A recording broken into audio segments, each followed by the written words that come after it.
We should really thank the past masters, monks and nuns and scholars who has take time to record what the Buddha is teaching after the master's nirvana. And also for the past and present persons, lay or monks or nuns who has really dedicated themselves, sacrificed their time and precious health or under any difficult situation to translate this so that I can read it to you. And we have to thank them. And may they be blessed forever by all the Buddhas, past, present, and future. May their merit be immense. May they be liberated forever. Thank you.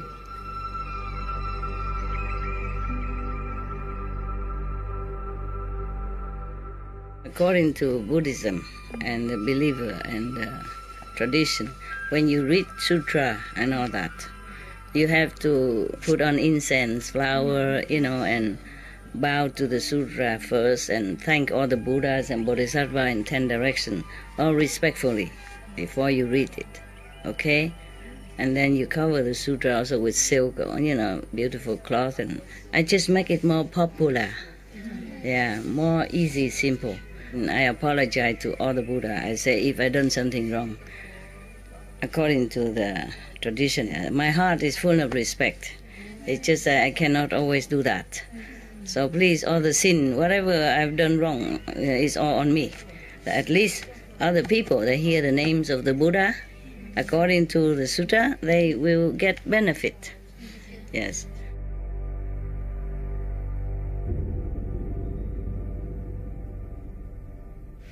Last time we were in the demon who, the ghost of the spirit of mountain, forest, earth, or cities or rivers, has become demon. So we passed that already. Because that demon will possess somebody and talk, any kind of thing, and then make the spiritual practitioner behave erratically, etc., etc. And now, next one. Further on, meaning that in this state of samadhi, many of these states of mind can arise and can make you go wrong way. This is another one even. It doesn't mean everyone has the same experience of demonic influence. It's different one, different demonic influence. When you're in that state, after you have realized and got rid of the feeling skandha, then such and such and such as above mentioned may occur to you through demonic influences. And this is another one coming.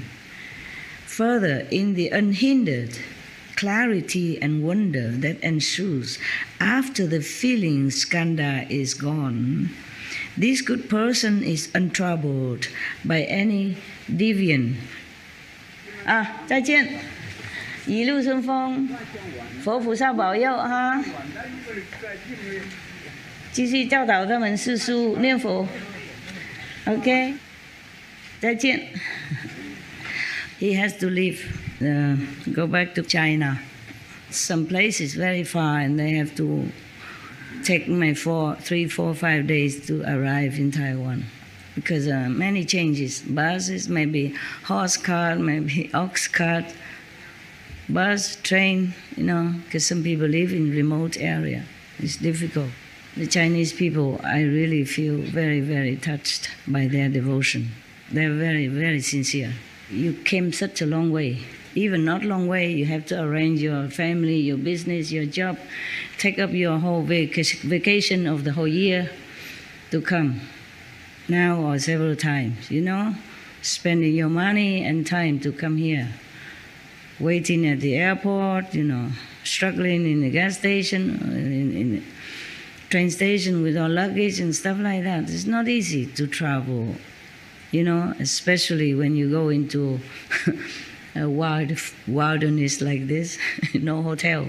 If you go to a hotel, holiday resort, it's different, Here, I don't have facilities, But I don't know how you manage. Everything okay? Bathroom, toilet, everything not bad? Yeah, really, you okay? Yes. I'm so sorry. I truly am sorry, but I don't know why you come so many either, you know. I did not think you come so many like that, especially winter, you know. But Christmas is time you can have a time off, so maybe you take only 2-3 days extra holiday, so you don't have to lose all your vacation time. Yeah. And also, it's good to celebrate Christmas, to remember how much all the Master sacrificed for us, suffering not just mentally but physically and all kind of aspects.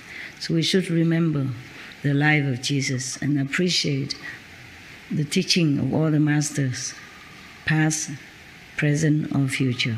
And we should know that even a Master so powerful, has to humbly be born in such a situation like that.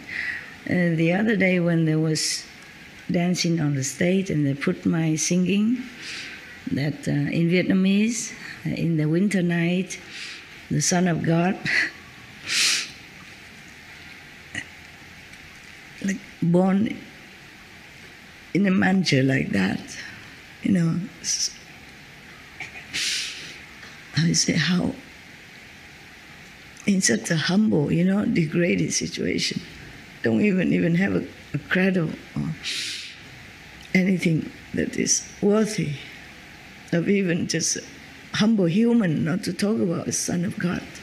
And I just couldn't help to feel so emotionally sad.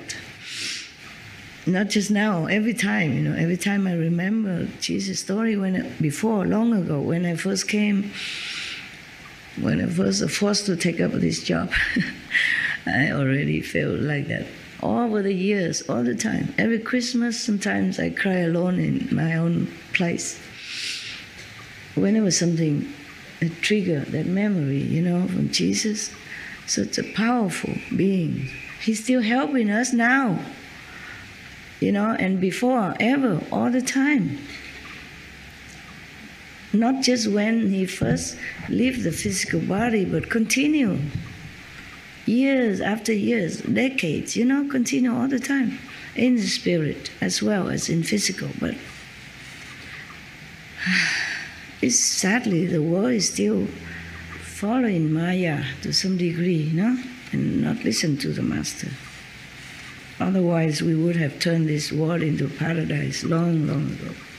And no one ever had to suffer, even from climate change, not even that. Okay, so further, in this stage, you know, after the feeling skandha is getting rid of, the good person is absolutely untroubled. His mind is clear, the mental state is perfect and bright concentration. But within his samadhi, his mind still craves spiritual powers and all manners of transformations. So he investigates the source of transformations as he greedily seeks for spiritual powers. It will come to you, you know, as you meditate, as you elevate yourself step by step to a dimension of better spiritual attainment. So do not seek, okay? Do not seek like, okay, I want to have a lot of spiritual power so I can give my transformation body, go appear this and to impress people and make people think that I'm a master. Don't do that. Because it won't work. It won't work. It will not work like that. It will not work just because you want it and you have transformation power. Or going to different Buddha land, stuff like that. It doesn't work like that, okay?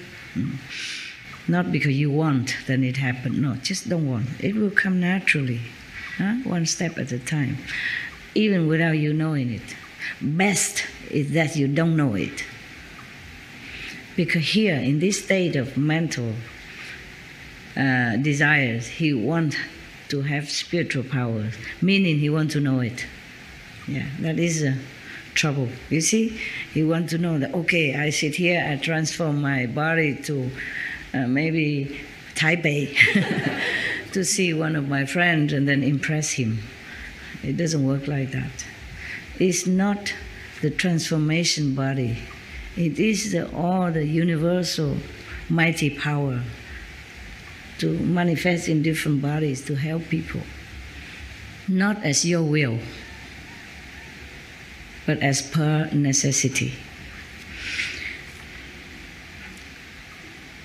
To whomever, worthy or has affinity with you. So this person keeps desiring and seeks and try all his might to investigate how to get spiritual power.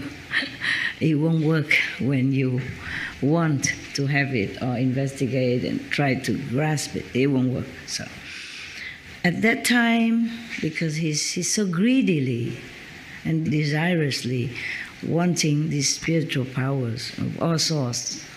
So at that time, a demon from the heavens, sees the opportunity it has been waiting for. Its spirit possesses another person and uses him as a mouthpiece to expound the sutras and teachings. This person, truly unaware that he is possessed by a demon. So he claimed that he has reached unsurpassed nirvana, meaning he's a Buddha already. The demon makes it think like that, using demon's power. When he comes to see that good person who seeks spiritual powers, the spiritual practitioners, without guidance, or with guidance but not listening to the guidance, because too much ambition, having the habit in the world to have ambition to want this, to achieve that, to be big shot, to be famous, to be worshipped, to be believed in. It's just natural habit.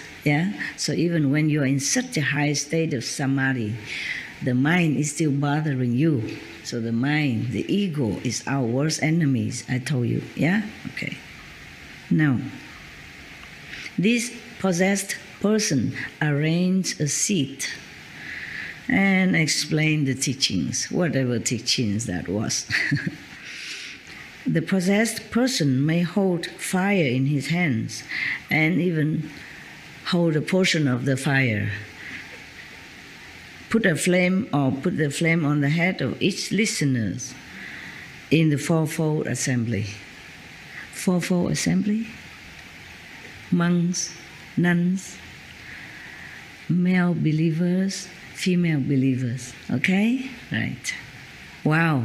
Because this spiritual practitioner could be a monk, the one that seeks spiritual powers. Yes. So this possessed person comes and sit there and talk instead of the practitioners. The spiritual practitioners who seek spiritual power already have some followers, fourfold practitioners. So he seeks more spiritual power in order to prove his worth. Maybe in this kind of ambitious thinking, the demon can seize the opportunity and delude him. Because when you are monks or nuns, sooner or later you will have some followers somehow, some people nearby in your village or something. And if you be able to reach a second level already, you have eloquence. So people will come far and wide to listen to you.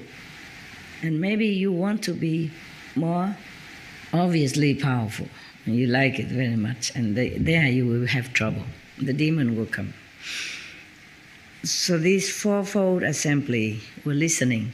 And this demon-possessed person will take hold of some of the fire and put on top of the head of each of the listeners. Well, I hope he don't have like 10,000 here, because you have trouble going to put one on each head. Maybe just a small assembly, huh? Like in some temple, Sunday or something, they come together, worship the Buddha or listen to the monk. Then there's not that many. Then this demon-possessed person will use this magical power, take the fire and put on different people's head. Oh my God, all kind of demon have all kind of power. So that should scare you out of seeking magical studies. It can blind you. It can make you feel too good to seek the whole truth. Yeah, you're so excited with the toys, then you forget to listen to the Dharma. Huh? Okay, you forget to search for the truth, Dharma. That's a problem.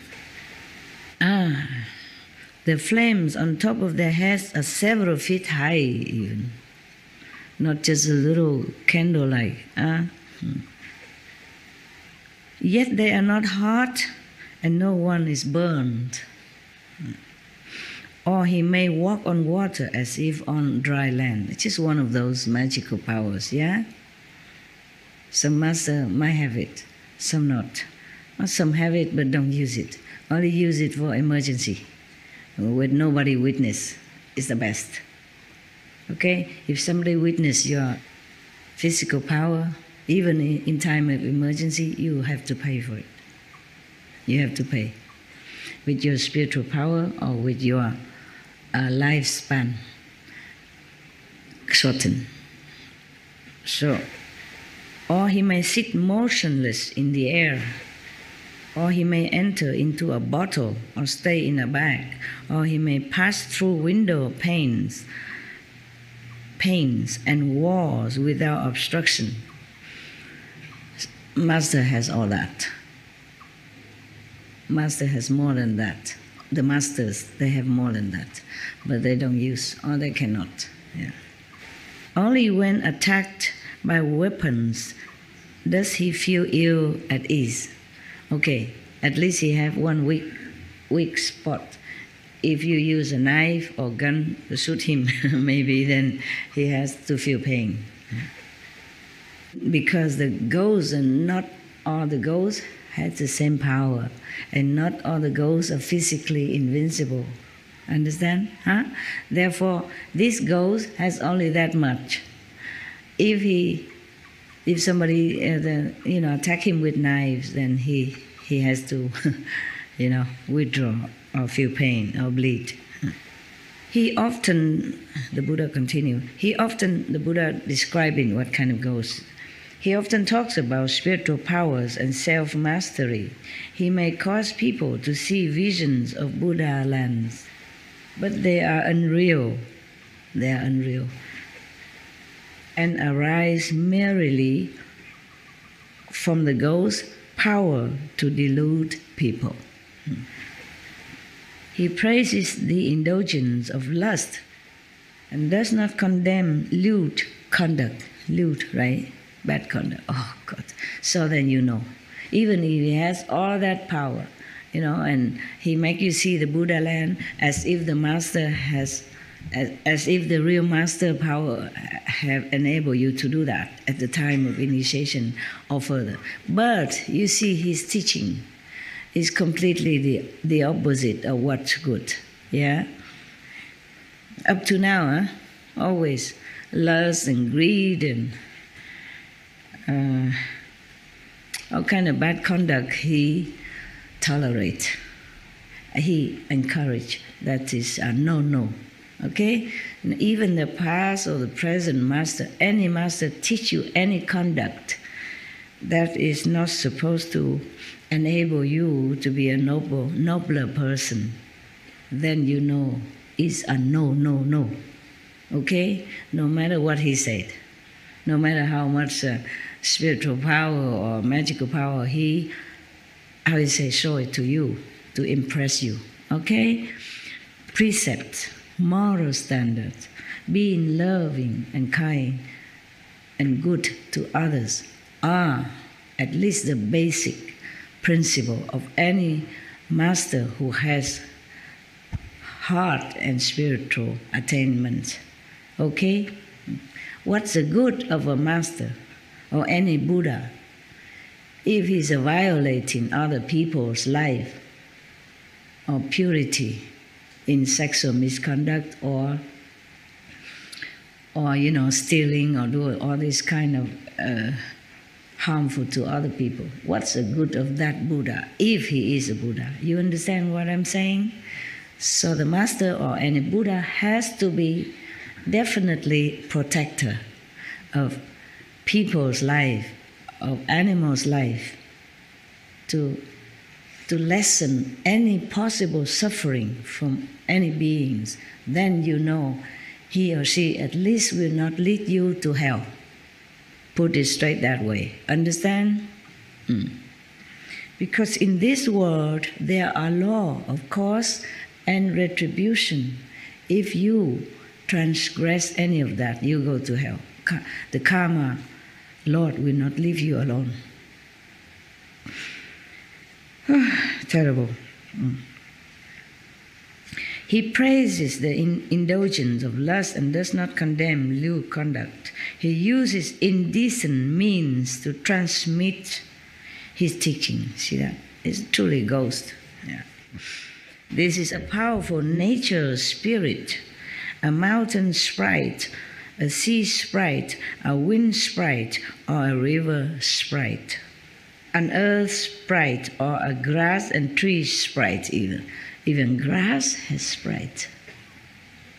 That's why it's me speaking now. Okay, that's why in the Buddha's time, when you take the Bodhisattva precept, the Buddha even tell you not to play on grass, not to play in water, not to step on grass. They have sprite. They might harm you if you trample on their property. On their house. Or grass and trees sprite. That has evolved over long ages. See, they evolved, even ghosts evolve. If they don't do anything wrong, then they can also evolve, just like us human beings. If we keep the 5 precepts, doing good things, then we also evolve, but slowly, slowly. If we practice in the heavenly light and sound, we zoom, whoop, like rocket. Yeah, we leapfrog over many eons of evolutions. Wow, how nice! I am happy to have this. Yes, for you.